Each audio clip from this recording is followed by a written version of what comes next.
Alors Jean-Dominique, maintenant tu es devenu célèbre et fameux dans tout l'espace francophone français parce qu'avec la crise du Covid. Mais raconte-nous, avant cette crise du Covid, Jean-Dominique Michel, qu'est-ce qu'il faisait? Alors écoute, moi je suis un anthropologue de la santé. L'anthropologie, c'est l'étude de l'espèce humaine à travers l'espace et le temps, qui est une espèce étonnante parce qu'elle est créative au point d'arriver à construire des univers de sens et des modes d'organisation sociale tous plus divers les uns que les autres. Puis l'anthropologie de la santé, c'est l'étude de la manière dont les différentes cultures décrivent ce que c'est d'être en bonne santé, définissent la maladie et, puisque les gens tombent malades à travers l'histoire et le temps, ce qu'il convient de faire quand quelqu'un est tombé malade pour lui permettre de retrouver la santé. Donc traditionnellement, on voyageait à travers le monde pour voir comment ça se passait dans des tribus lointaines. Aujourd'hui, l'anthropologie de la santé est beaucoup plus centrée sur nos propres pratiques, sachant que dans nos sociétés existe bien sûr la biomédecine, qui est la principale méthode de soins à laquelle la plupart des gens s'adressent quand ils vont mal, mais qu'il y a plein d'autres propositions aussi, soit que ce soit des médecines ancestrales ou traditionnelles, comme la médecine chinoise ou ayurvédique, ou des propositions très récentes, comme la médecine quantique ou l'épigénétique, et puis d'observer comment, en fonction de ses convictions, de sa culture, de son origine, les gens recourent à telle ou telle discipline selon la difficulté qu'ils ont. Ouais, c'est extraordinaire, hein. De toute façon, je mettrai le blog de Jean-Dominique Michel dans le descriptif de l'émission et je vous conseille franchement d'y aller et de lire parce que c'est passionnant tout ce qu'il écrit.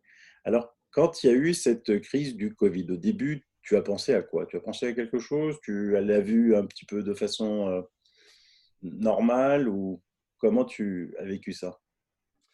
Alors, si tu veux, pour les spécialistes de la santé, la question des épidémies et des possibles pandémies est un risque récurrent.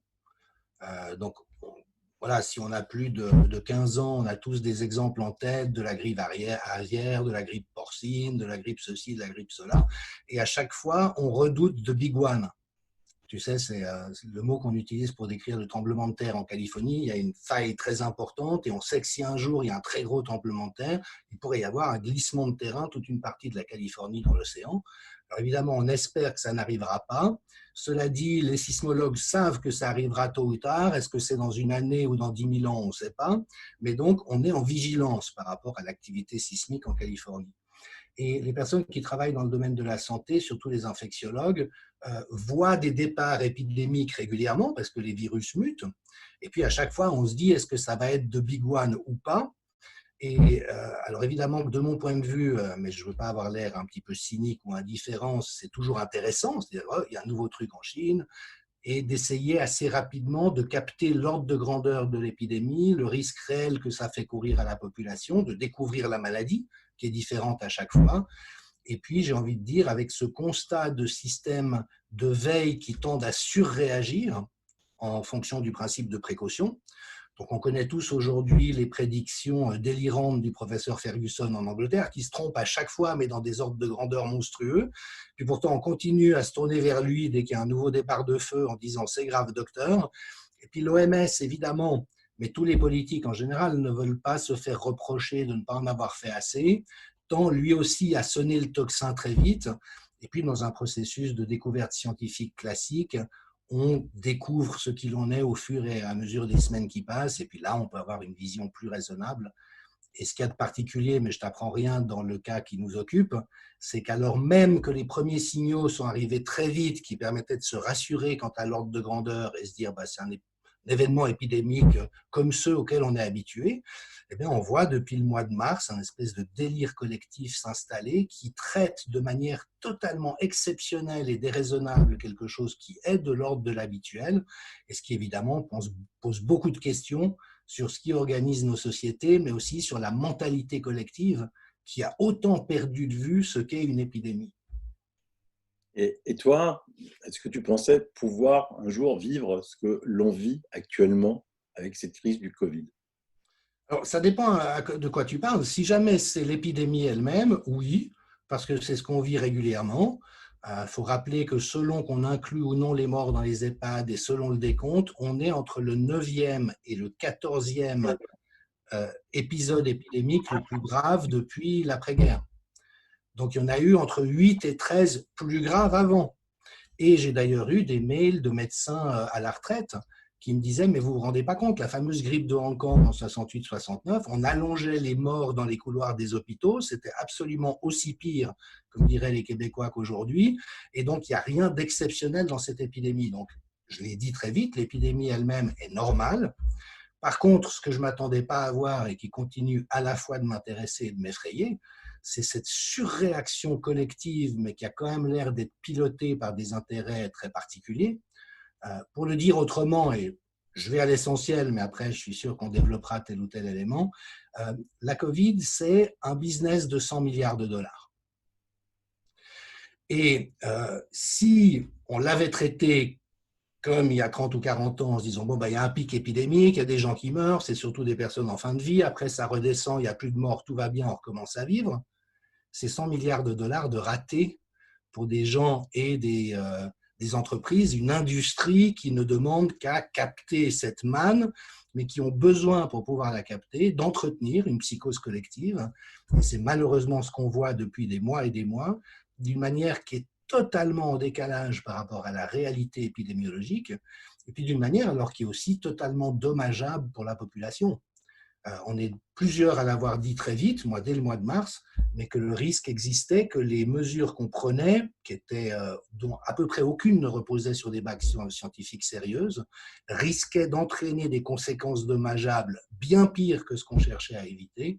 Et ça, c'est quelque chose qu'on constate aujourd'hui et les recherches sortent qui permettent de documenter cette intuition qu'on est plusieurs à avoir eue. Alors pour ce faire, il faut quand même la complicité de deux choses, des politiques de chaque pays et des médias. Comment c'est possible ça? Alors si tu veux, moi j'étudie ces questions depuis longtemps parce qu'elles sont centrales. Et peut-être qu'une des manières les plus simples d'en parler, c'est de faire des comparaisons. Pourquoi est-ce que ça ne fait pas 40 ans qu'on est passé à des énergies renouvelables et qu'on ne s'est pas sevré de la dépendance aux énergies fossiles?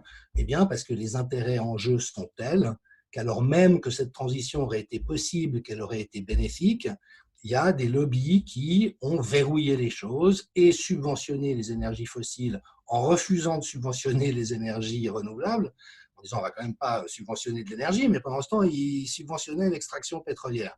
Et donc, il y a eu le statu quo jusqu'à aujourd'hui où on s'aperçoit que c'est bien tard pour envisager des changements.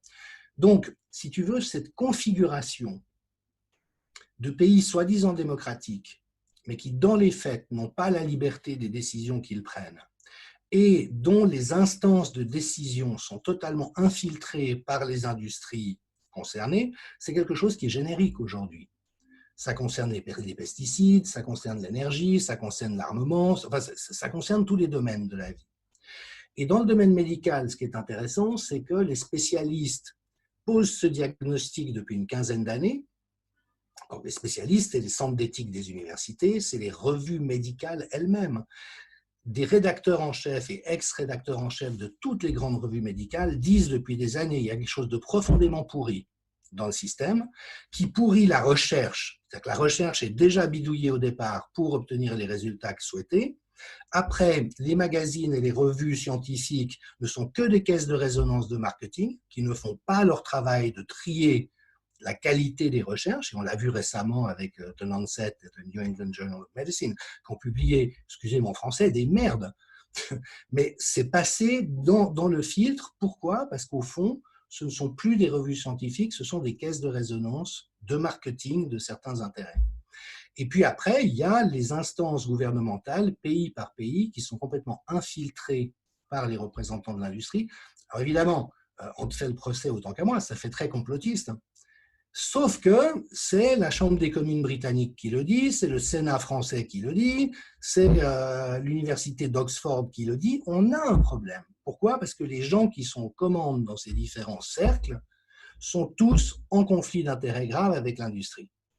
Et donc forcément que ça biaise tout. Donc le terme qui est retenu techniquement, c'est celui de corruption systémique. Alors, ça fâche beaucoup les gens quand on l'utilise parce qu'ils ont l'impression qu'on les accuse d'être corrompus. Et ce n'est pas tout à fait ça, la corruption systémique. La corruption systématique, ça veut dire que si je ne t'avais pas payé, tu ne m'aurais pas reçu sur ton antenne. Donc, je suis obligé de te graisser la patte pour pouvoir obtenir le résultat voulu. La corruption systémique, c'est quand les règles du jeu sont suffisamment distordues, en grande partie par des faits légaux, c'est-à-dire que ce n'est pas illégal. Tu vois, en France, on a beaucoup relevé que les comités d'experts étaient tous bardés de conflits d'intérêts. Ce n'est pas illégal. Ils le publient sur le site, tout citoyen peut aller voir, Karine Lacombe, elle touche tant, Bidule Trucmu qui touche tant, ce n'est pas interdit. Mais en attendant, nous disent les centres d'éthique des universités, c'est problématique parce que ça en vient comme résultat final à ce que l'intérêt mercantile de l'industrie prime sur les besoins de la population dans les décisions qui sont prises. Et ça, de nouveau, c'est très amusant parce qu'aujourd'hui, ça fait scandale, mais tu peux retrouver des articles du Figaro, du Monde, de Libération, des reportages de TF1 qui remontent de 2, 3, 4, 5, 10 ans en arrière où ils le disent, parce que c'est une vérité.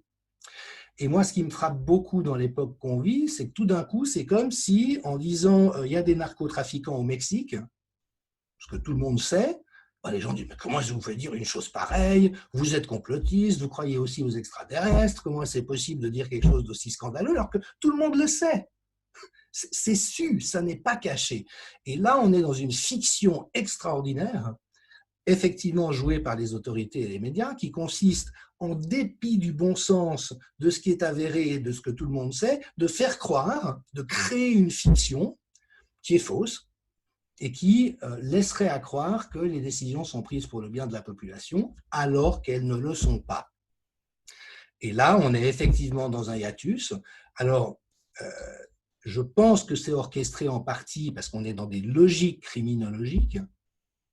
Je fais un petit aparté, mais un des plus grands épidémiologistes au monde, le professeur Gaucher, a écrit en 2014 un livre qui s'appelle « Crime organisé et industrie pharmaceutique » où il montre que les stratégies de l'industrie sont les mêmes que celles de la mafia.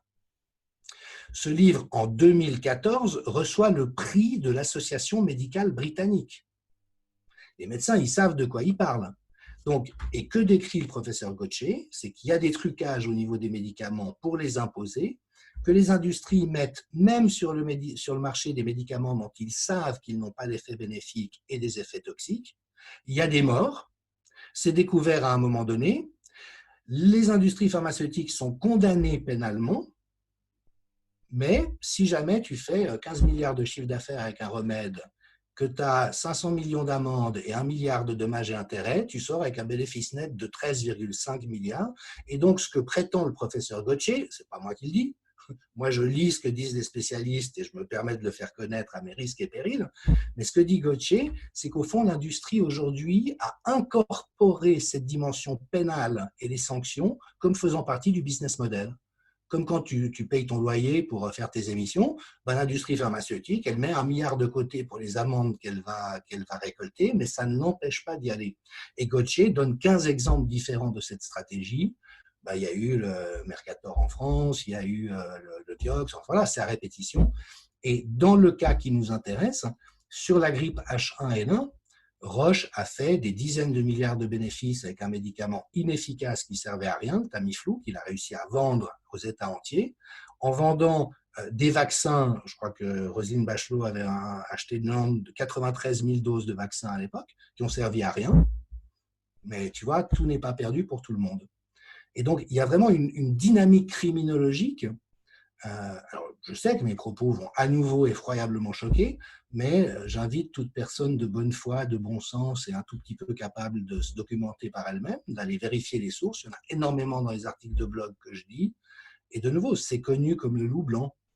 Donc, ce qui est étonnant dans le cas de figure et qui, moi, en tout cas, m'estomaque, c'est comment est-ce que des ficelles aussi grosses, comment est-ce que des manipulations aussi énormes, tu as vu les études frauduleuses publiées dans les plus gros canards, comment est-ce que ces mecs osent faire des choses pareilles et comment expliquer qu'en dépit du côté tout à fait évident des manipulations crasses qu'ils mettent en œuvre, ils arrivent malgré tout à s'en sortir et à imposer leur agenda.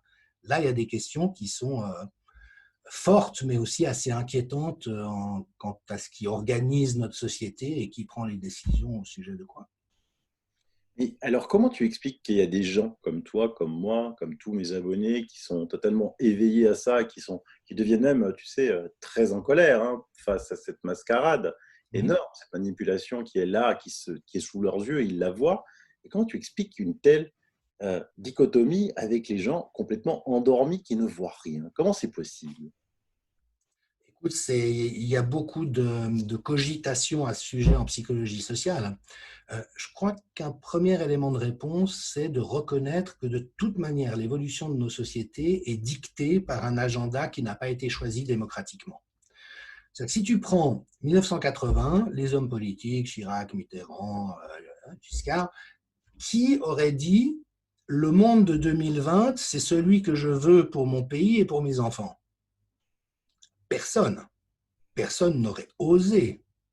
Pourtant, c'est ce qui s'impose année après année.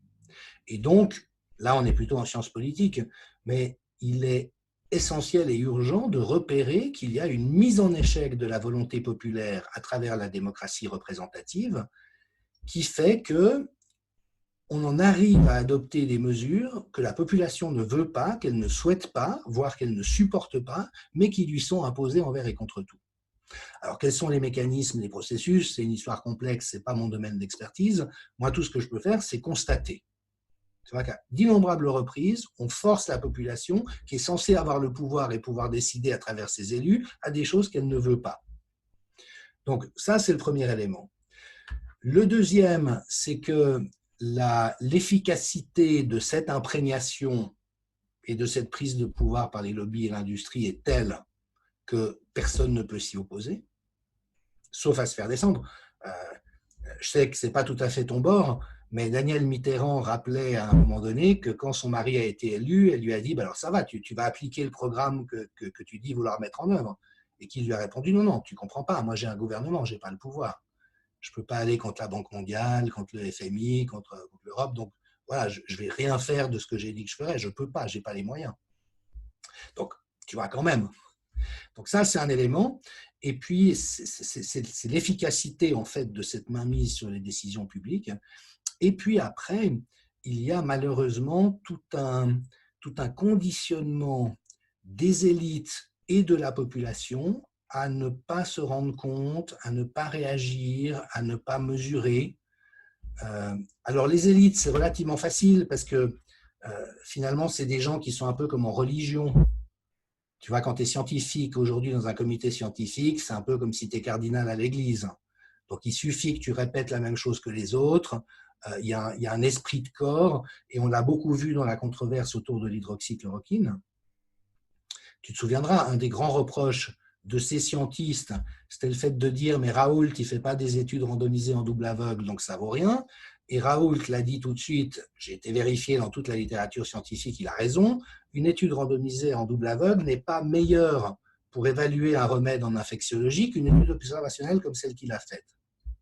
Mais après, tu avais tout ce cœur des cardinaux qui disait non, c'est le dogme, et si on ne respecte pas le dogme, ça ne vaut rien. Donc là, tu as vraiment un effet de conformisme à l'extrême lié à des avantages qui fait que les élites sont devenues. Euh, c'est devenu difficile pour elles de réfléchir intelligemment. Puis après, au niveau de la population, ben, ça table sur le bénéfice du doute, sur le fait qu'ils n'arrivent pas à imaginer que les dés puissent être pipés. Et puis quand même, depuis quelques années, le fait qu'on prive de plus en plus les gens qui se forment des moyens de réfléchir. Donc quand par exemple on a retiré la rhétorique des programmes scolaires, la rhétorique c'est ce qui permet de comprendre comment est organisé le discours de l'autre qui cherche à nous persuader. Et si tu arrêtes d'enseigner la rhétorique, tu ne donnes plus aux gens les moyens d'identifier les manipulations. Actuellement, on est en train de retirer toutes les humanités, les sciences humaines de partout. C'est la seule chose qui ouvre l'esprit. Donc, ce qui permet à un scientiste de ne pas devenir un cardinal, mais de rester un scientifique, c'est d'avoir eu accès à des humanités, à de l'art, à de la sociologie, d'avoir voyagé dans d'autres pays, voilà, d'avoir eu accès à d'autres choses que son domaine. Et aujourd'hui, on hyper spécialise tellement les gens dans des espèces de tunnels qu'ils en deviennent hyper pointus dans leur petit domaine de connaissances, mais complètement abrutis sur tout le reste, et donc n'arrivent plus à contraster le savoir qu'ils ont avec une appréhension globale de la réalité. Et quand tu mélanges tout ça, ben, c'est des conditions idéales pour qu'en fait, la population, les citoyens et les citoyennes soient privés de tout pouvoir, non seulement d'agir, mais même de réagir. Ouais, c'est ça. C'est-à-dire qu'à l'école, ils fabriquent ça à partir de l'école. C'est-à-dire qu'à l'école, jusqu'au bac, les programmes deviennent de plus en plus idiots. Hein, il suffit de vous acheter un Indabac de 1923 et essayer de les faire. Vous allez voir la différence. Et ensuite, effectivement, on le spécialise dans un domaine. Hein, et puis là, ben, il reste spécialiste de son domaine, mais il ne voit plus rien du tout de ce qui se passe autour. Oui, et tu vois, ce qui m'a passionné dans le Covid, c'est que des experts ont dit mais des énormités, des âneries comme moi-même, j'aurais même pas osé penser dire des trucs pareils. Donc, on voit que cette expertise, à force de rétrécissement, elle perd même sa validité dans le champ où elle opère. Tu vois, c'est-à-dire qu'au fond, ce qui fait l'expertise, c'est d'avoir une connaissance solide et puis une base qui permet d'avoir des contrepoints, des points d'appui et des garde-fous. Et ça te permet de réfléchir intelligemment. Mais quand on isole les gens dans des hyper-ornières et on leur fait faire ça toute leur vie, ça veut dire que même dans leur domaine de spécialité, ils perdent la compétence. Donc j'en ai eu 17 exemples, des médecins qui nous expliquaient ici que tout le monde allait tomber malade parce que personne n'avait jamais rencontré le coronavirus. Ouais, mais il y en a 4 autres. On s'aperçoit aujourd'hui qu'il y a une immunité croisée et que la moitié des gens, a priori, sont déjà immunisés. Donc, tu vois, le super virologue de l'Université de Genève que le président Macron vient d'engager pour évaluer la politique française, il a dit une bêtise pareille au mois de mars. Et parce qu'il est expert, tout le monde écoutait ça comme parole d'évangile. Et dans l'après-coup, on dit oui, mais la science, c'est compliqué, on ne peut pas toujours tout savoir d'avance. Mais personne ne se pose la question. Comment se fait-il que des experts supposés être des experts puissent dire de telles bêtises? Et ça, pour moi, c'est quand même la question de fond. Oui, et puis comment l'expert qui est numéro un mondial dans les maladies infectieuses, Didier Ouais, Raoult, n'est pas écouté du tout et traité de charlatan. Alors là, je ne comprends pas. ouais, ouais. Mais ça, moi, ce que j'ai beaucoup observé en fréquentant les scientifiques, c'est que les meilleurs dans leur domaine sont des gens extraordinairement ouverts d'esprit, humbles, compétents, ils reconnaissent leur ignorance, ils sont relativement libres par rapport au jeu de pouvoir. Bon, Raoul, il est très malin par rapport au pouvoir, donc tu vois, c'est bon. On ne la lui fait pas. Mais toujours est-il qu'il a préservé une intégrité, notamment par rapport à l'industrie pharmaceutique. Donc, les tout bons dans leur domaine, ils sont de cette nature. Et puis après, tu as les cohortes de suiveurs qui sont beaucoup moins doués, qui sont beaucoup moins géniaux, qui sont beaucoup moins compétents, mais qui, eux, au contraire, s'enorgueillissent de leur pouvoir, de leur savoir et de leur autorité. Et ça donne les fanatiques. Tu vois? Et alors, comment on va en sortir de tout ça? Bon, écoute, tant bien que mal ou pas du tout. Comment tu vois, toi, les 3 prochains mois? Écoute, j'en sais rien. J'ai coutume de dire que je suis un pessimiste joyeux. Donc, je ne suis pas optimiste parce que j'ai l'impression que la masse critique n'est pas atteinte, que le verrouillage des systèmes de pouvoir est tel que aucun contre-pouvoir ne peut s'opposer à l'heure actuelle. Bon, déjà, les médias, je ne t'apprends rien, ne jouent absolument plus leur rôle de contre-pouvoir. Puis après, tu as vu, même quand des types comme Raoult, comme Perron, ou comme moi, à mon modeste niveau, avons fait tout ce que nous pouvions pour alerter, pure perte, tu vois. En tout cas, en apparence.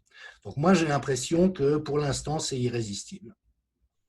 Cela dit, une question que je me pose, c'est au fond d'eux-mêmes, dans leurs convictions intérieures, que pensent vraiment les gens? Alors, tu sais qu'ils sont moins de 27 ou 22% à faire confiance au gouvernement français sur les questions sanitaires aujourd'hui. Ça veut dire qu'il y a plus de 70% des gens qui savent qu'on ne peut pas leur faire confiance. Euh, donc, sur l'obligation du masque, ils ont l'air d'accord à plus de 60%, mais donc on ne sait pas réellement ce qu'il en est de la conviction de chacun. Les choses sont aujourd'hui clivées d'une manière telle qu'il ne peut pas y avoir de rassemblement des énergies pour contester la politique mise en place. Mais ce n'est pas exclu qu'à un moment donné, il y ait des mouvements de révolte, soit parce que les gens en ont marre de porter un masque qui d'abord sert à rien, mais qui en plus est totalement suffocant et tu vois, qui est quand même une atteinte à l'intégrité corporelle. Et puis, je pense que dans les scénarios futurologiques possibles, c'est probablement l'imposition du vaccin qui risque de générer une réaction. C'est quand même ce qu'ils ont en tête. Ils vont faire tout ce qu'ils peuvent pour y arriver. Mais j'ai l'impression qu'autant les gens peuvent accepter d'être enfermés chez eux ou de porter un masque, quand il s'agit de se faire injecter un truc dangereux, parce qu'on ne fait pas un vaccin en 6 mois, ce n'est pas vrai, avec une technologie qu'on ne connaît pas et qui peut être dangereuse, avec des conséquences dont les compagnies vaccinales se sont déjà exonérées par une impunité qui leur est assurée, quelles que soient les conséquences, enfin, là, on voit que tu as quand même une bombe. Et alors, j'en sais rien, peut-être d'ailleurs que le vaccin sera totalement inoffensif et qu'il marchera tout à fait, on ne sait pas. Mais moi, je pense que les gens, à ce moment-là, quand cette imposition sera avancée, auront une réaction de défense. Est-ce qu'elle sera suffisante pour mettre en échec le plan? Pas sûr. Souvent, quand on parle de l'OMS, des vaccins, de Gavi, on pense à la Suisse, hein. Toi, tu es en Suisse. Comment ça se passe chez vous? Quoi donc? Ben, est-ce que où vous en êtes pour donner des nouvelles de la Suisse? Le port du masque, les vaccins, la politique. Si tu veux, il y a eu un truc vraiment intéressant à observer, parce que Dieu sait si j'ai été critique des réponses sanitaires françaises, qui à mon avis, alors je partage tout à fait l'analyse de Perron, tout ce qui pouvait être fait de faux et de mauvais a été fait. Et la Suisse a une particularité, c'est qu'au fond, elle copie systématiquement la France, mais en moins pire. Donc on a confiné à un moment où c'était probablement pas nécessaire, mais on a semi-confiné.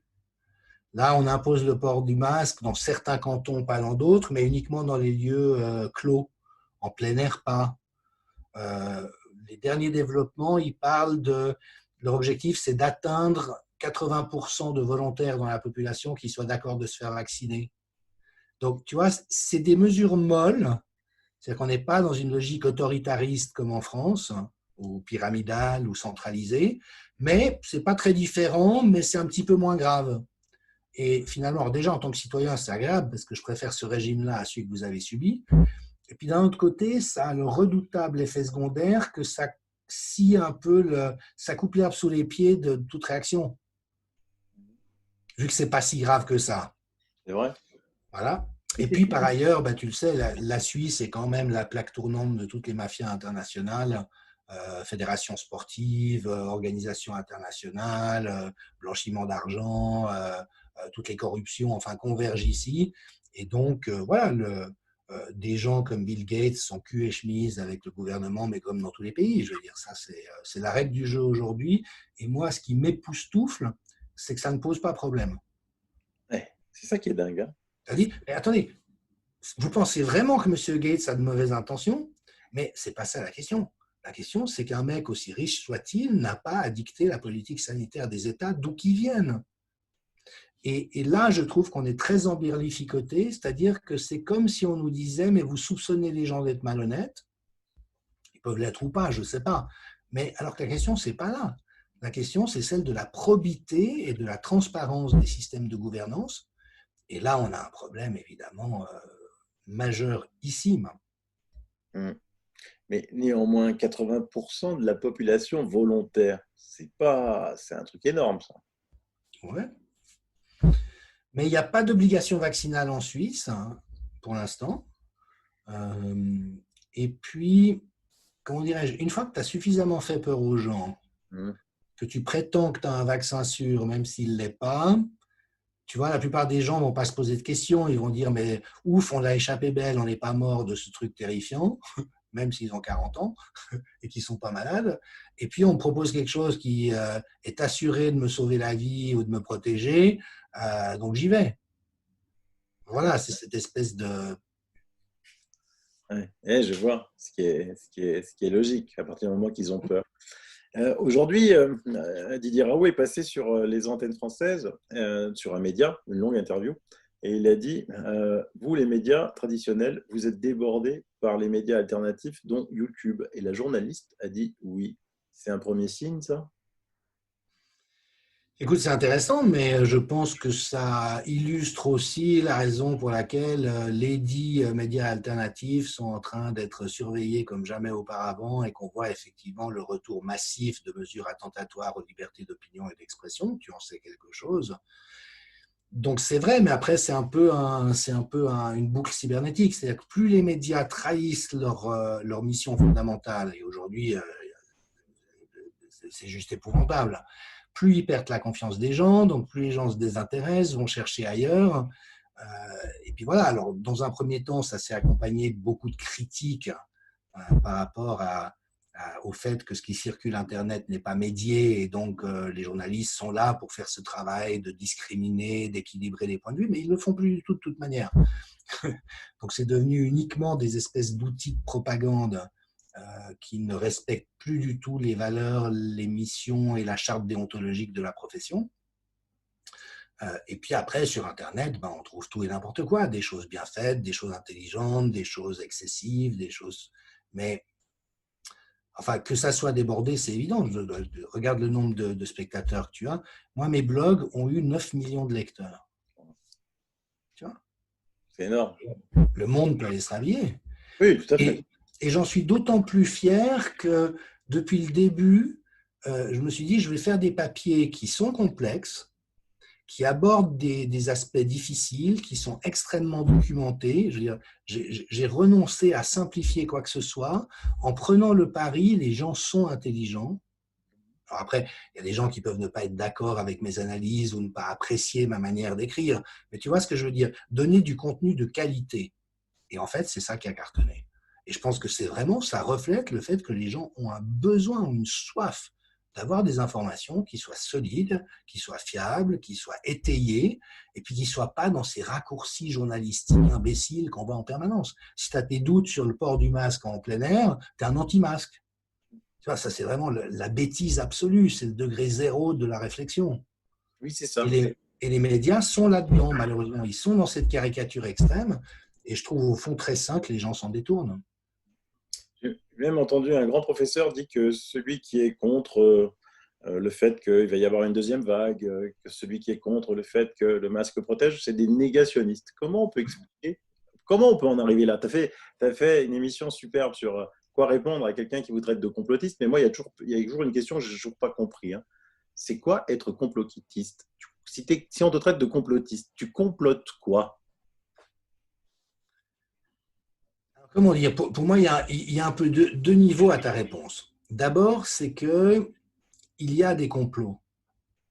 Il y a des complots en permanence. Et tu connais cet adage, il y a deux positions à éviter, c'est de croire que tout est complot et croire que rien n'est complot. Donc des complots, il y en a en permanence. Je veux dire, il y a des pots de vin pour l'attribution des Jeux Olympiques, il y a des guerres qui sont déclenchées sur des bases fausses uniquement pour pouvoir aller piquer le pétrole. Enfin voilà, il y a des magouilles à plein d'endroits. Et donc, pour moi, la première réponse, c'est être aware de cette réalité et puis ne pas l'occulter et donc se poser des questions. Et puis il y a un autre complotisme. Alors, il faut toujours faire attention de trop psychologiser ou psychiatriser les choses, mais il n'en reste pas moins que l'esprit humain est habité par une curiosité naturelle et que le plus pénible pour lui, c'est d'être dans des incohérences qui ne sont pas compréhensibles sur la base de ce qu'on nous dit. Et un des moyens de se conforter ou de retrouver du confort, c'est d'imaginer des choses qui n'existent pas, mais qui permettent de donner du sens à ces éléments de réalité. Et ça, c'est la vraie dérive complotiste. Tu vois ce que je veux dire? C'est une manière de remettre de la cohérence, fût-elle fausse, parce que la cohérence est un besoin neurologique fondamental. Et là, bien sûr qu'on arrive dans des choses qui deviennent délirantes à un certain moment, mais ce qui est compliqué en l'espèce, c'est que, en fait, le négationnisme, il est du côté de ceux qui nient la possibilité de tout problème, de toute magouille ou de toute intentionnalité. Parce que c'est pas vrai, c'est comme ça nulle part dans la vie. Donc eux, ils retournent le truc, mais ces retournements, c'est à la fois très orwellien et c'est très pervers. Tu vois, quand le gouvernement t'explique qu'on enferme les personnes âgées dans les EHPAD pour les protéger et puis qu'en fait ça fait une hécatombe, c'est pervers. Si tu veux protéger les personnes âgées, tu fais pas ça. Tu fais autrement. Donc, on est en permanence dans ces renversements. Et puis après, complotiste, c'est comme n'importe quelle étiquette. Si je te traite de gauchiste ou de trumpiste, ou de, voilà, ça veut dire que par l'étiquette que je te colle, je n'ai plus besoin de m'intéresser à ce que tu dis, vu que tu es disqualifié d'emblée. Et c'est là où, tu sais, moi j'ai fait un petit tag sur les réseaux sociaux, ni mouton ni complotiste, oui au débat, non à l'injure. C'est-à-dire que moi, quelqu'un qui est convaincu que le port du masque en plein air peut avoir une utilité, je suis ouvert à discuter avec elle. Je ne partage pas cette conviction. Mais peut-être qu'elle sait des choses que je ne sais pas, puis qu'à son contact, je vais pouvoir penser les choses différemment. Peut-être à l'inverse, que je vais pouvoir dire, mais écoute, regarde, en Hollande et en Scandinavie, ils ne le font pas, ils n'ont pas plus de problèmes que nous. Donc pour moi, c'est plutôt la preuve que c'est une mesure qui n'est pas nécessaire. Mais au moins, il y a un dialogue qui est possible, et le vrai dialogue, c'est quand tu écoutes ce que l'autre a à dire. Et des processus comme ceux que tu décris, mais qu'on voit aujourd'hui systématisés dans les médias et chez les politiques, c'est vraiment une manière de fermer le débat avant même qu'il soit ouvert. Et moi, ça me fait peur parce que historiquement, c'est sur cette base-là que toutes les pires dérives ont toujours été construites.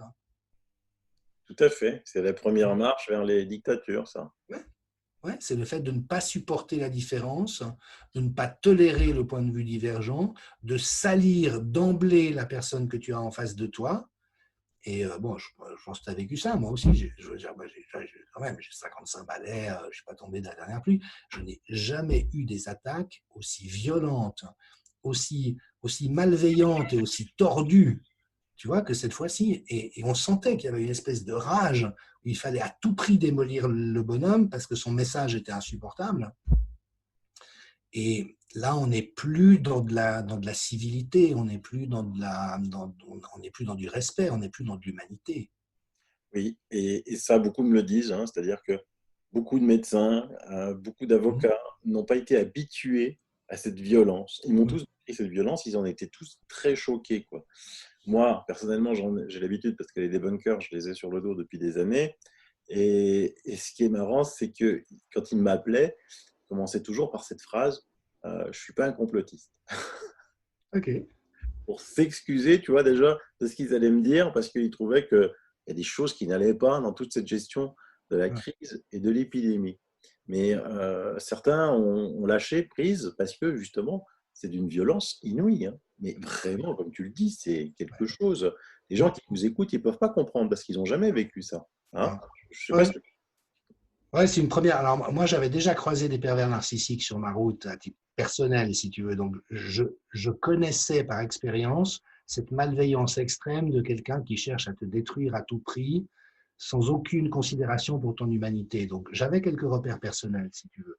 Mais ce qui m'a le plus frappé, alors déjà, il y a certaines de ces attaques en ce qui me concerne, je suis sûr qu'elles viennent de l'industrie, qu'elles ont été commanditées. On sait qu'il y a des boîtes qui sont, voilà, qui font ça, qui vont fouiller ton passé sur Internet et puis se renseigner pour pouvoir te salir. Donc, j'ai eu des choses très bien faites, c'est-à-dire que c'était très bien documenté, mais toujours tourné dans le sens de prouver à quel point je suis un sale type et quelqu'un qui ne connaît pas son domaine, alors que je suis un très bon expert. Je suis désolé d'avoir à la rappeler, mais tu vois, vraiment dans cette intention. Mais cela dit, ce qui m'a le plus frappé dans l'expérience, c'est le nombre de relais de cette malveillance. Parce que je connais des gens qui m'ont dit, mais j'ai arrêté de lire au bout de 2 paragraphes, ça me donnait la nausée, tellement c'était méchant, tu vois. Et puis après, moi, j'ai vu plein de gens, y compris des gens que je connais dans les systèmes de santé, des gens qui ont des positions de pouvoir, des gens avec qui je pensais avoir une bonne relation mutuelle d'estime, des gens avec qui j'ai bossé sur des projets et qui tout d'un coup relayaient des posts, mais d'une malveillance extrême, disant que j'étais un imposteur, un escroc, enfin, tu vois, des trucs hyper graves. Et tout d'un coup, tu as un petit notable d'institution, hop, qui l'envoie à son réseau. Et là, alors, euh, comment dirais-je, je connais suffisamment la psychologie humaine pour penser qu'ils doivent être convaincus de l'utilité de le faire, tu vois. Ils ne sont pas dit, ah, on va faire du mal à Jean-Dominique, on sera content. Il y a quelque chose en eux qui a dû adhérer à cette manipulation, mais après, je trouve époustouflant que le rédacteur en chef d'une revue médicale, un ancien directeur d'hôpital, un responsable d'un système sanitaire, poste des monstruosités à mon sujet, alors qu'ils me connaissent et qu'ils savent qui je suis. Tu vois. Et là, le processus collectif de lapidation, où finalement chacun jette sa pierre, c'est comme le mobbing dans les cours d'école, tu vois. Tu as le sale type qui repère un mec qui lui revient pas, il va contre, mais après il rameute tout le monde pour que chacun foute son coup de poing. Et là, c'est ce qui m'inquiète un peu. Alors bon, de nouveau, je suis heureusement assez philosophe à ce stade de ma vie et suffisamment au fait quant à ce qui me motive et les valeurs qui sont les miennes. Mais je trouve qu'il y a quelque chose, c'est ce que subissent des jeunes qui se suicident pour être pris à partie sur les réseaux sociaux, tu vois ce que je veux dire? C'est ce genre de mécanisme. Et moi, ce qui me frappe, c'est qu'il n'y a pas encore, semble-t-il, dans le collectif, une immunité par rapport à ça. C'est-à-dire que la responsabilité de chaque être humain digne de ce nom face à des attaques de cette nature, c'est de dire stop. Je ne participe pas à ça. On peut être d'accord ou pas avec M. Trottard, on peut être d'accord ou pas avec M. Michel, mais je ne participe pas à un truc de cette nature. Et moi, ce que j'ai vu au contraire, c'est un peu comme si beaucoup de monsieur et madame tout le monde embarquaient complètement dans cette proposition de violence mimétique.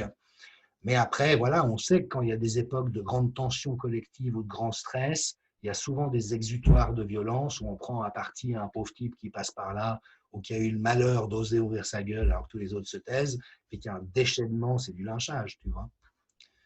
Voilà, moi j'ai souvent lu là-dessus sur les réseaux sociaux, c'est la première fois que je le vis en direct, ça fait drôle, et puis Mais en même temps, tu sais, beaucoup voilà. de médecins me l'ont dit, moi, ils m'ont dit, je pensais avoir des amis, je pensais avoir même des amis très proches, je pensais travailler en confiance, et parce que Ouais. j'ai eu une attitude différente, un raisonnement différent, eux, ils m'ont lynché, mais du jour au lendemain. Et ça a été d'une telle violence que j'ai été choqué, psychologiquement choqué. Non, je comprends. Je l'appelle un peu le virus de la vérité, quoi, hein. C'est là que tu découvres les vrais amis. Mais Ouais, non, ouais. parce que, et ça, c'est incroyable. Est-ce que tu as pu voir dans les pays étrangers, si tu as fait un petit peu le tour du monde, des modèles qui t'ont quand même un petit peu rendu un peu d'espoir? Alors bah, déjà ici, ça m'a rendu espoir. Je ne sais pas ce qu'il en est pour toi, mais moi j'ai reçu littéralement des milliers de messages de soutien, mais d'une générosité, des gens mais qui écrivent 4, 5, 6, 7 paragraphes, hein, où ils parlent d'eux, voilà, qui sont dans tellement de bonté de dire mais merci de faire ce que vous faites. Tu sais, moi au départ, mon intention, elle était très salutogénétique. C'est-à-dire que je me suis dit, mais c'est tellement anxiogène, c'est tellement traumatique qu'il faut absolument donner des éléments de réponse rassurants pour les gens pour qu'ils puissent se dire oui, il faut que je sois prudent, mais il n'y a aucune raison de paniquer.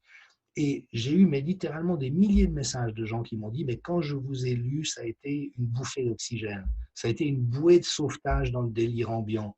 Qu'est-ce que ça m'a fait du bien? Et beaucoup d'entre eux m'ont dit vous avez mis des mots sur ce que je savais être juste, mais que moi, je n'avais pas le vocabulaire pour dire. Tu vois. Et ça, c'est la perversité.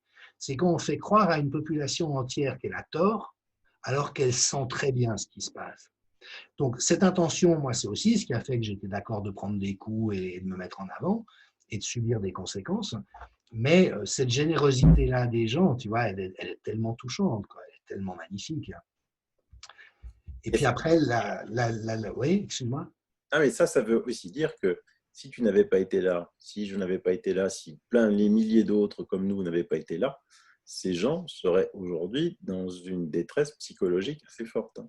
Ouais. Et tu sais probablement que les perspectives sont très noires en la matière. C'est-à-dire qu'il y a déjà une vague en psychiatrie qui, en fait, est la vraie deuxième vague. Et puis de gens qui ne souffrent pas de maladies psychiatriques classiques. Ce n'est pas des personnes bipolaires ou psychotiques qui, tout d'un coup, ont une flambée à cause de l'épidémie. C'est des gens qui ne souffraient rien d'auparavant et qui partent en vrille. Mais tellement le traitement, notamment médiatique, a été violent. Et tu vois, un ami professeur de neuromarketing qui étudie l'effet sur le cerveau des messages publicitaires me disait qu'il n'en revenait pas d'imaginer l'effet sur l'amygdale, qui est cette partie du cerveau qui est en vigilance permanente pour voir s'il y a un danger ou pas. Tu es déjà arrivé d'être chez toi, il y a une présence même d'un proche, mais tu ne savais pas qu'il était là, puis tout d'un coup, tu fais un monstre sursaut. Oh, tu m'as fait peur. C'est l'amygdale. Et cette amygdale, elle est matraquée depuis des mois et des mois et des mois, mais d'une manière totalement délirante. Et j'ai dit très tôt, si on faisait le même battage médiatique avec par exemple, les crises cardiaques, hein, aujourd'hui 200 infarctus en France, oh, aujourd'hui 10% d'infarctus en plus. Je veux dire, au bout de 3 semaines, tout le monde a peur d'avoir un infarctus et puis tout le monde devient hypochondriaque. Tu vois ce que je veux dire? Tu as vraiment un matraquage de la panique qui est ce contre quoi j'ai essayé de m'opposer, évidemment, en pure perte. Et ça, évidemment, que ça va avoir des impacts durables. On voit que les taux de suicide explosent, la précarité, parce que là encore, l'effet sur l'économie va être dévastateur. Et donc, on est en train de créer une catastrophe. Moi, j'ai utilisé comme métaphore au tout début, c'est comme si on bombardait les villes pour lutter contre la malaria. Puis maintenant, on continue, sauf qu'il n'y a même plus de moustiques. Et c'est Et ça. on continue à bombarder. Et je me dis, mais quelle conscience ont les gouvernants pour prendre des décisions qui sont aussi traumatisantes sans même se poser la question. Quand on voit des gosses masqués à l'école, qu'est-ce que ça va faire sur leur psychisme, sur leurs besoins de sécurité, de confiance? On est en train de créer des dégâts monstrueux pour un truc qui est entre la 9e et la 14e épidémie la plus grave et qui est éteint depuis le mois de mai. Il n'y a plus d'épidémie. Exact. Exact. Oui, Donc oui, ça. c'est terrible. En Suisse, les gosses vont devoir reporter le masque. Ouais. D'accord. Au-dessus de 12 ans, enfin, tu vois, c'est tellement absurde, c'est tellement absurde. Enfin, mais là, tu vois, tu sais, j'ai publié le texte d'un psychiatre qui est spécialisé dans les bouffées délirantes. Et il y a des exemples dans l'histoire, notamment à Orléans, 68, la rumeur d'Orléans. Et lui, il dit on est dans un délire collectif. C'est-à-dire que les directeurs d'école, tu vois, sont tellement paniqués à l'idée qu'un enfant puisse tomber malade et contaminer une personne âgée, puis qu'elle meure, puis que ça soit sa faute en tant que directrice d'école. On bloque tout, on verrouille tout, on sécurise tout, mais d'une manière mortifère. Hmm. On est vraiment dans un délire collectif, mais je pense vraiment au sens psychiatrique du terme, c'est en tout cas ce que dit ce psychiatre.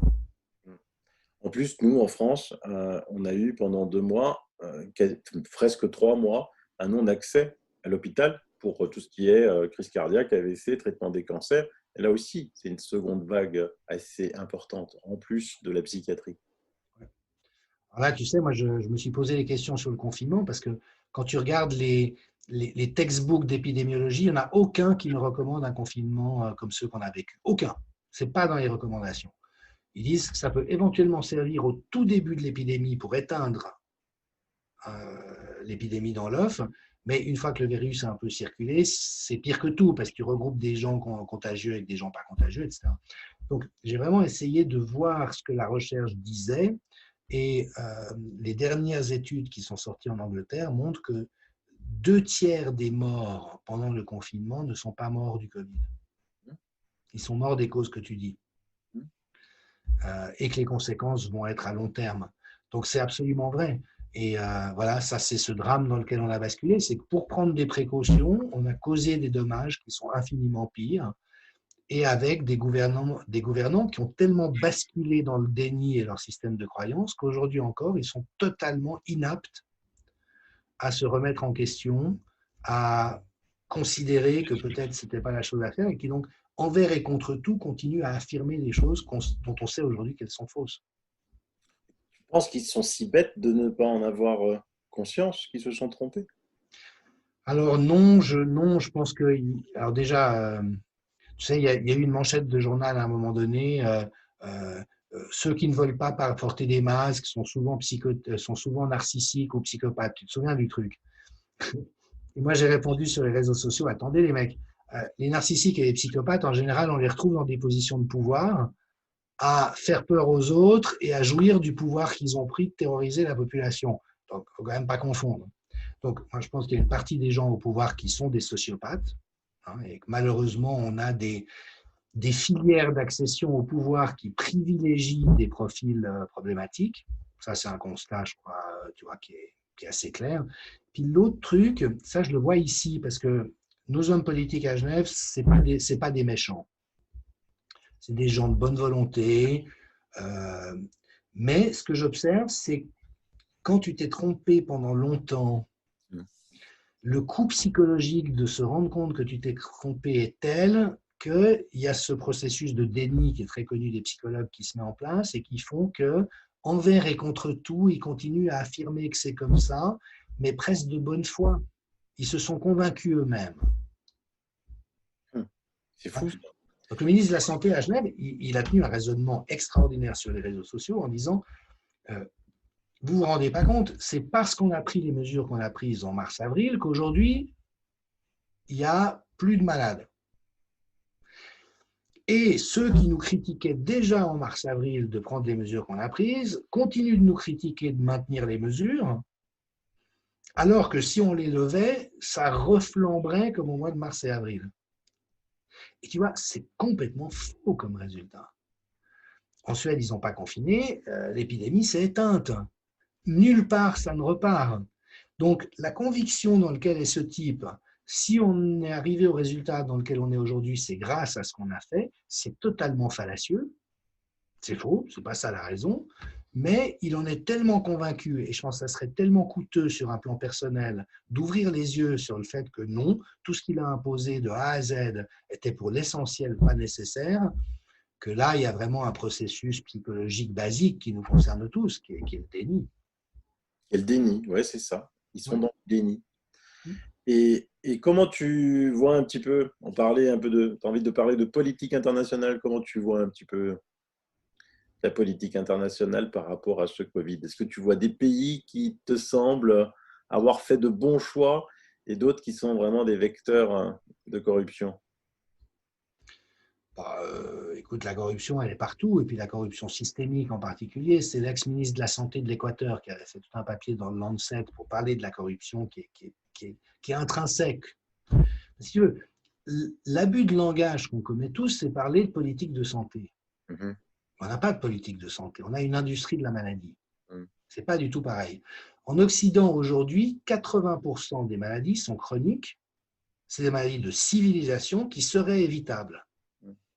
C'est le produit de notre alimentation, de la pollution, du stress, du manque de mouvement, du manque de sommeil. Donc, on pourrait réduire de 80% les maladies dont souffre la population si on la protégeait par rapport aux facteurs de risque. Et dans les faits, on ne fait rien, ou à peu près rien. Ça provoque ces dégâts, et puis après, on a une médecine très spécialisée, très coûteuse, qui vient réparer les gens endommagés, mais pour lesquels on n'a rien fait à niveau collectif pour éviter les dommages. Donc ça, ce n'est pas une politique de santé, c'est une économie de la maladie. Et de ce point de vue-là, la logique est la même worldwide, parce que c'est les mêmes intérêts qui la configurent. Après, ce qu'on a observé d'amusant et d'intéressant dans cette épidémie, c'est que les pays pauvres ont beaucoup mieux réagi que les pays riches, parce qu'ils ont l'habitude de se démerder avec pas grand-chose, parce que dans beaucoup de pays, la chloroquine et l'hydroxychloroquine, ils connaissent ça très bien, et ils bouffent ça comme des Sparties, en tout cas dans certaines régions, ils savent que c'est pas dangereux, et puis surtout, c'est pas des marchés intéressants pour les pharma. Donc faire paniquer les États-Unis, la France et la Suisse, c'est jackpot assuré. Faire paniquer le Sénégal ou tu vois.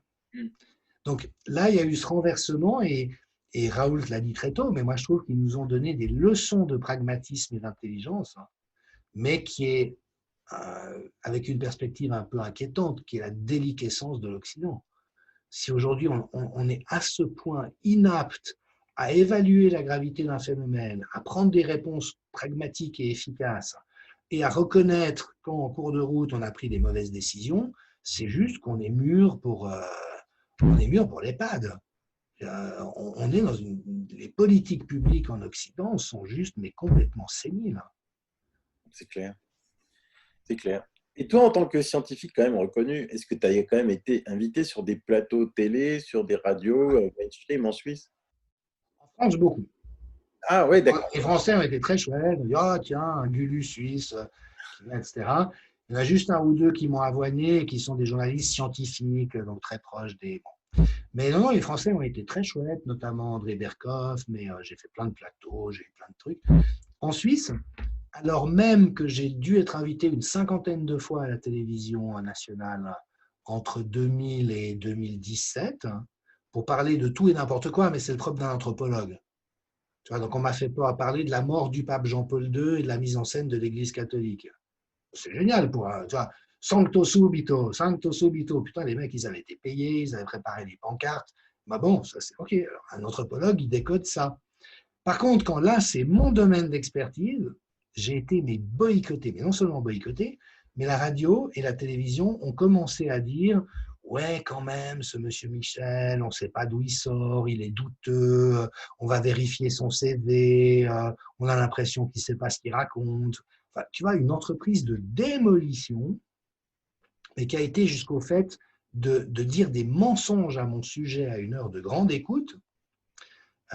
En l'occurrence, dans l'échange avec un rédacteur en chef, j'avais fait des captures écran des mails qu'on avait eus, ce qui m'a permis sur mon blog de dire, mais voilà ce que le mec a raconté à l'antenne et voilà la réalité de notre échange. Ça ne vous choque pas que le rédacteur en chef d'un soi-disant prestigieux quotidien se permette de mentir uniquement pour salir la réputation de quelqu'un?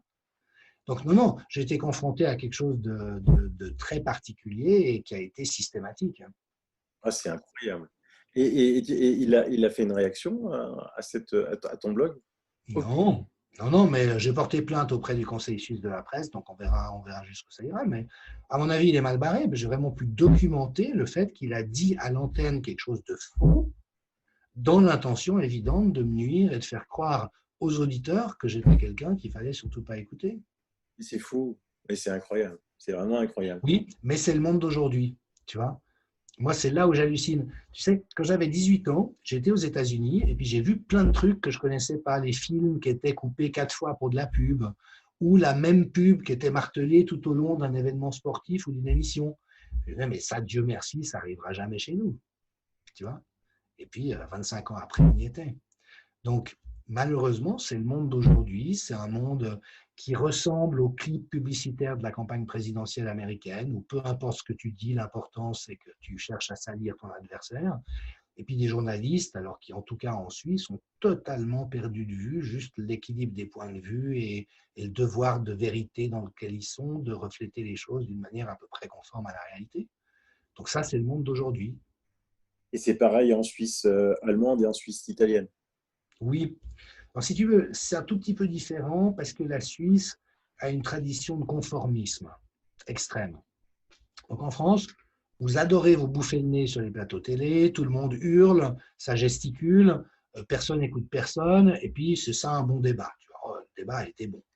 En Suisse, c'est ne surtout rien dire qui puisse froisser qui que ce soit et qui puisse déranger qui que ce soit. Et quiconque fait une entorse à la règle se fait mal voir par tout le monde. Donc évidemment que moi j'y suis allé assez fort, tu vois, mais en me disant le sujet est tellement important, les enjeux sont tellement grands et surtout les risques qu'on fait courir à la population avec une gestion aussi mauvaise sont tels que j'ai le devoir d'ouvrir ma gueule. Mais alors du coup, je me suis heurté de plein fouet au fait que critiquer les autorités, mais monsieur Trotta, vous n'y pensez pas. Mm. Tu vois, et finalement, c'est cet infantilisme, mais qui prend une autre forme. Et c'est vrai que la première interview que tu as faite, moi, que j'ai dû me pincer 2 fois, hein, je me dis, lui, il est suisse, c'est pas possible. Ouais. Tu as dû choquer là dans le pays. Et, tu vois, ça c'est amusant, bien sûr que ça a choqué. Et puis, j'ai le plaisir, un tout petit peu d'orgueil, je m'en excuse, mais de voir que 4 mois plus tard, tout ce que j'avais dit était juste. Donc, ce que j'ai trouvé intéressant, évidemment, j'y suis allé assez franco, et ça, ma foi, c'est un risque que j'ai pris, mais c'est de voir que c'est surtout le fait d'avoir dit des choses vraies qui a choqué.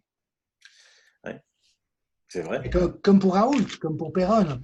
Donc, et tu sais, moi, dans les centaines de mails que j'ai reçus de médecins, un nombre important me disait on n'ose pas dire ce qu'on pense par peur des conséquences. Et moi, je pose la question, c'est quoi une démocratie dans laquelle des médecins n'osent pas dire ce dont ils sont convaincus en leur âme et conscience?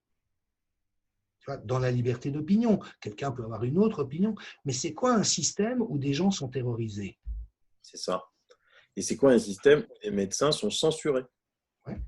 C'est Ou en... poursuivis pour avoir soigné des gens, ou persécutés, ou etc. Et alors, j'ai effectivement publié sur mon blog pas mal de lettres que j'ai appelées de médecins résistants. Une femme médecin à Paris qui s'est battue, mais comme une lionne, pour qu'une de ses patientes de 85 ans soit soignée, alors qu'ils avaient décidé de ne pas la soigner, de la laisser mourir. Et voilà, elle a lutté pendant 4 heures avec la médecin-chef. Elle a réussi à arriver à ses fins et elle dit maintenant, cette dame fait la joie de ses enfants et de ses petits-enfants. Mais tu vois ce que je veux dire? Moi, j'ai dû me battre contre mon gouvernement pour trouver de l'hydroxychloroquine parce que j'étais malade du Covid. Et j'ai pu arranger un deal clandestin sur un parking pour obtenir un médicament qui pouvait me sauver la vie. J'ai dû ruser contre mon gouvernement. Mais attends, voir, on vit dans quel monde? Médicaments qui étaient en vente libre il y a un peu de temps. Exactement. Mm. Et ce qui continue de me frapper, tu vois, c'est que ça a l'air d'être une évidence pour toi, c'est une évidence pour moi. Mais quand j'en parle, par exemple, à des responsables ici de la santé, ils ne voient pas pourquoi c'est un problème pour moi. Ils sont surpris que ça me fâche ou que ça me choque ou que je trouve ça questionnable. C'est fou, ça. C'est fou. Mais je crois qu'on a basculé dans une folie collective, que les gens sont en sidération, tu vois. Et un clivage psychique qui fait que tu penses plus, Alors, des fois, ça va dans l'hystérie. J'ai eu des profs de médecine, mais qui m'ont injurié en me disant que j'étais dangereux, que j'étais un dangereux. Ils étaient hystériques, mais hystériques, tu vois. J'ai envie de leur balancer un seau d'eau à la figure pour qu'ils reprennent leurs esprits. Les profs de médecine de l'université. Mais bon, ça montre que, tu vois, le cerveau émotionnel, il est le même chez tout le monde. Puis c'est pas parce que tu es prof d'uni que tu peux pas être dans le même état de panique intérieure. Et Donc après, c'est... Hein? te donnait des arguments. Ouais. Qu'est-ce qu'ils te donnaient comme argument? Pourquoi ils étaient hystériques? Ils t'en voulaient sur quoi?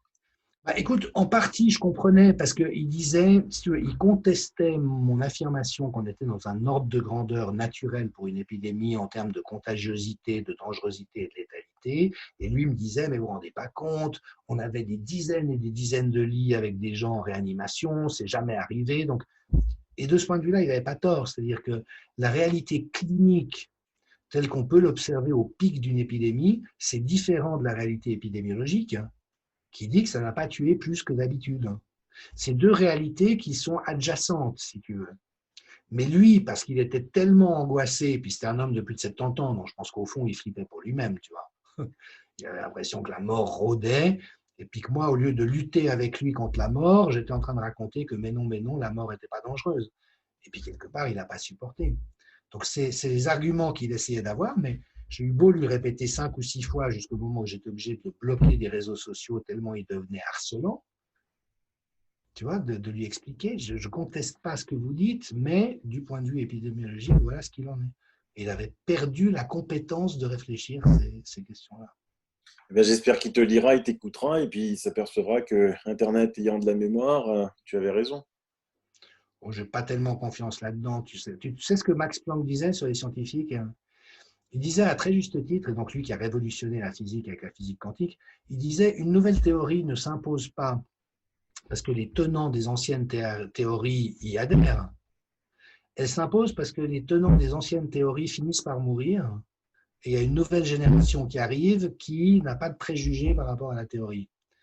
Et tu vois, moi, je n'ai pas tellement d'espoir de ce côté-là. Je pense que des gens aussi braqués ne nous donneront jamais raison. En tout cas, on va continuer à se battre. Hein. Ça fait 1 heure qu'on discute ensemble. Ça passe vite, le temps. Ah oui. On discute ensemble. En tout cas, Jean-Dominique, tu continues. Hein. Abonnez-vous à son blog, lisez, partagez ses articles parce que franchement, ils sont extrêmement bien faits et très documentés, très sourcés. C'est vraiment du travail de très grands professionnels. Et n'hésitez pas à les partager. Franchement, Jean-Dominique, merci. Tu passes sur ma chaîne quand tu veux. Merci à toi, franchement, moment de qualité, c'est pour ça que le temps passe vite. Et puis, effectivement, heureusement que des électrons libres comme toi et moi osent prendre leurs responsabilités. On m'a beaucoup reproché de ne pas être un universitaire. Puis à un moment donné, ma femme m'a fait observer, mais si tu étais un prof d'uni avec 20 ans de carrière, tu n'aurais jamais osé dire ce que tu as dit. Et c'est là où cette différence, qu'au contraire, il faut la valoriser, écouter tout le monde, et de sorte que les gens puissent se faire leur propre opinion en fonction de ce qui fait sens. Merci à toi, en tout cas. Merci, Jean-Dominique. Merci. Bye bye. Au revoir. À bientôt. Ciao.